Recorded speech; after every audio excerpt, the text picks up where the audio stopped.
जय महाराष्ट्र मित्रांनो. आपल्या भावाने घेतला होता नवीन ट्रॅक्टर, तर तो म्हणे ये म्हणे घराकडे. फोन आला होता तर मी म्हणलं कायले रे बाबा म्हणलं. तर म्हणे आपल्याला जायचं आहे म्हणे ट्रॅक्टरची पूजा करे. बरं आलोच म्हणलं. 5 मिनिटात ये म्हणे. त्यालाच 10 मिनिटं लागली तयारी करायला. मग का आम्ही निघालो डायरेक्ट.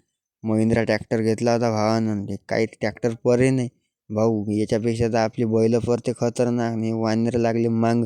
डायरेक्ट आला हायवेवर. मग का भाऊ झटके असे लागे का ना ट्रॅक्टरमध्ये गाण लंबी करून टाकली. मग आलो डायरेक्ट पेट्रोल पंपावर काही आपल्या दादानं काही टंकीची चाबी नव्हती आणली. ते म्हणे काल खोललो होतो म्हणे टंकी. नाही म्हणे आज म्हणे खोलीच नाही म्हणे. मग का ट्रॅक्टरची पूजा केली आणि चहा प्यायला बसलो. मग का चहा पिलो मग गेलो आपल्या दुसऱ्यावाल्या दादाच्या घराकडे. दादाच्या घराकडे आलो तर चिंटू म्हणे ब्लॉग आम्हाला घे म्हणे. पण त्याला काही घेतलं नाही. मग काय पाहून घ्या आपला नजारा.